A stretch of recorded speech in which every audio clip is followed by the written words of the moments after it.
Hey everyone. So today I've got an interesting story for you. At least I think it's interesting. I don't know. I hope it's interesting.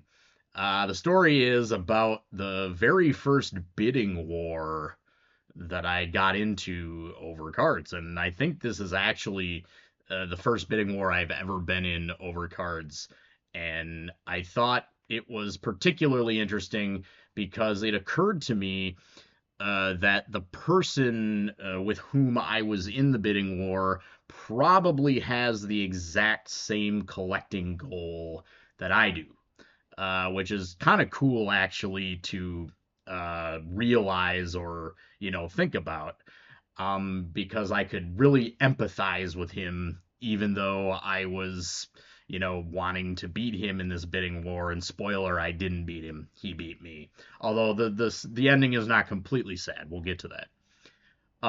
So anyway, just to back up, the collecting goal, what I'm talking about is if you watch my channel, you probably know that one of my main collecting goals, if not my main collecting goal, is to get all of the 93 original 1973 Calby Batback cards. So these were the first off the line, basically the first Calby release before they expanded the set in 73. So it's 93 cards, and within the set, there were basically two series were released for the 73 Batbacks. Series 1 or Block 1, as they say, and Block 2. And the Block 2 cards are cards 73 through 91, and they are quite scarce, actually, because these cards were only released in Western Japan and they were not reprinted during runs. So some of the cards, like a lot of the Block 1 cards, particularly the Giants cards, were got subsequent prints presumably because of the popularity of the team and their players and stuff. So anyway, these cards 73 through 91, they're quite scarce. And what happened was, so where I'm at right now is I needed four more cards to complete my 73 Batback run. I needed four more cards. And as it happened, and they're all part of Block 2, the high number cards that are scarce. And as it happened, the other week, somebody on Yahoo Auctions, which is like the Japanese eBay, same seller listed three of the cards that I needed, three out of the four. So, of course, I was very excited, thrilled, and my mindset was like, those are mine, baby. I'm going to get those. And then I only need one more card to complete my 73 Batback run. So I bid on them, and what I did was basically I set my maximum bid to something that I myself considered probably unreasonable. I said, okay, my maximum bid for these, it was three cards, and on each of them I set a max bid of $100. Now, even though these cards are scarce, generally you would not expect any of the cards that I was bidding on to go for $100.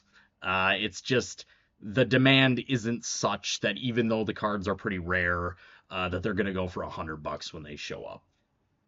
So I set my bid to $100. It was just these are mine. I'm gonna make sure that I win these cards. So I'm gonna set my max bid to $100 per card.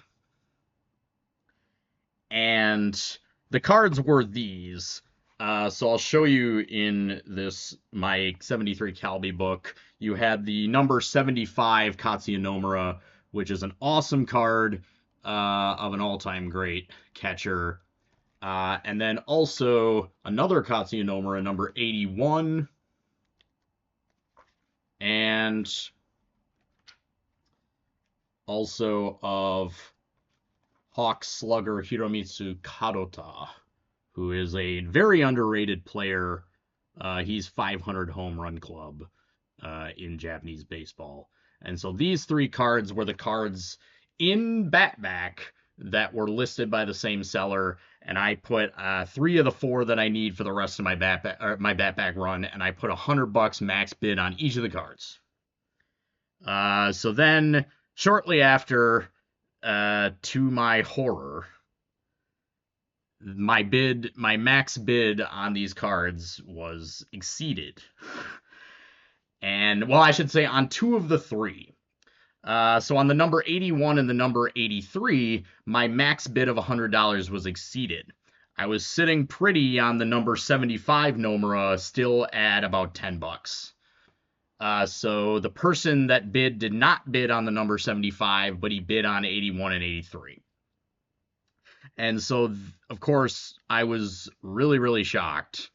And all of the sudden was kind of in the sort of irrational space where at that point, I need to walk away, like right now, because as I said, although the cards are scarce, they're not really like you wouldn't expect them to go for $100. Like, just I know the market on these cards enough that even though they're rare, the demand is such that that's probably not going to happen.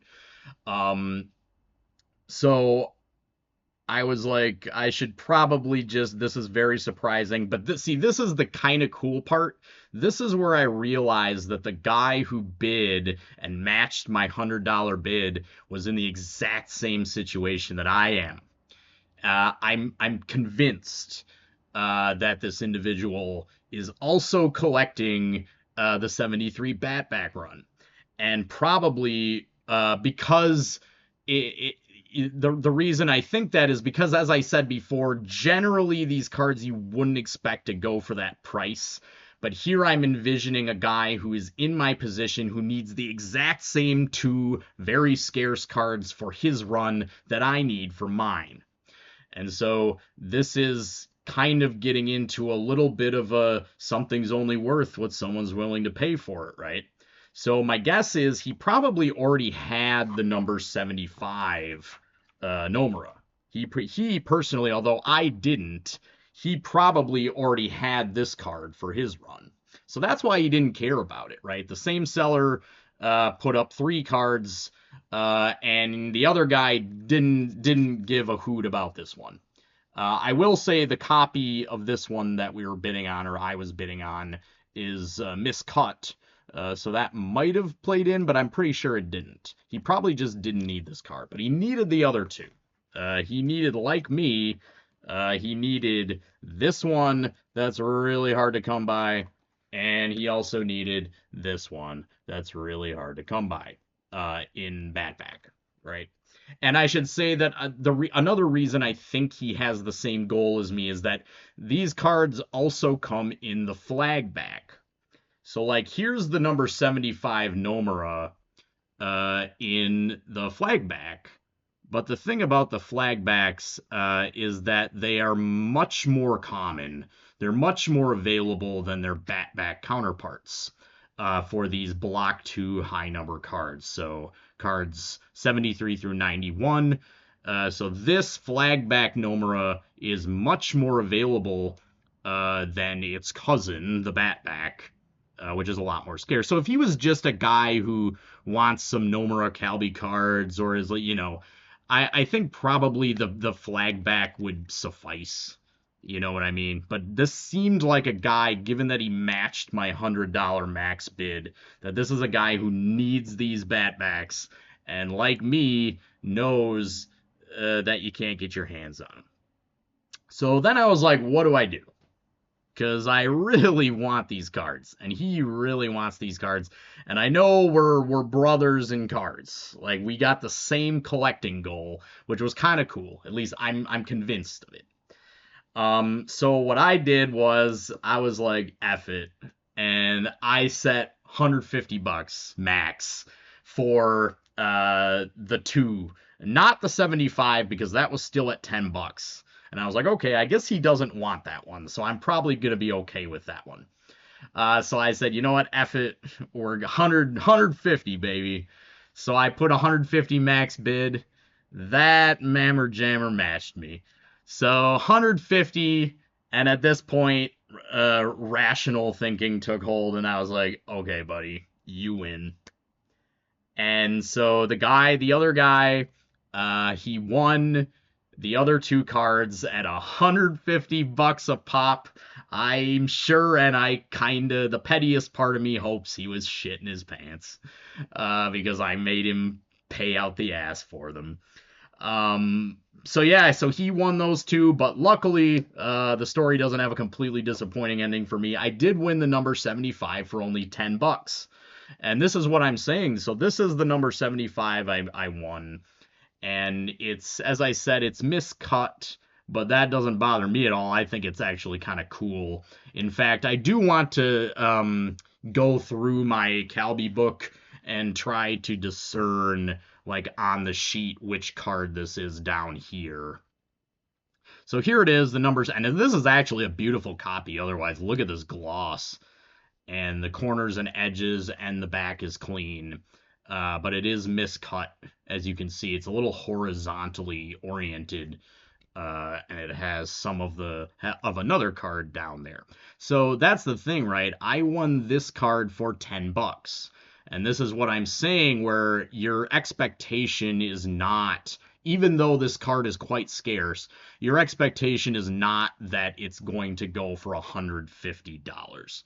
But the other two, because I needed them and he needed them in that moment, they went up to $150. So this guy paid had to pay $300 for the two cards, and I'm sure he wasn't happy about that. And eh, I would have paid it, right? Because I set the max bid, and part of me was like a little relieved, like, well, I guess on the bright side, I don't have to pay $300 for two cards. So yeah, that's what happened, and it's kind of just an interesting, like I said, I kind of, there's definitely like empathy there, because like I think it's actually kind of neat that there was a guy who had my exact collecting goal, and I'm positive that's why those two cards went for $150 a piece, and that's not what you'd expect to pay for them, but it's just kind of a real time lesson, and something's only worth what someone's willing to pay. And sometimes certain circumstances, align, and that's what happens. So yeah, rats, man. It really sucks though, because that would have been very cool to knock out three of the four.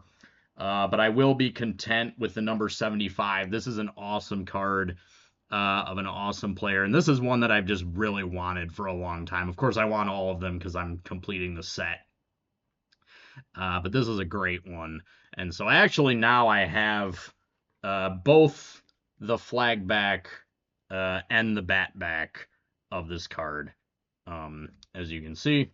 And as I said, the bat back on the right there is much more scarce than the flag back. So you'll probably see maybe 10 flag backs for every bat back you see when they come out.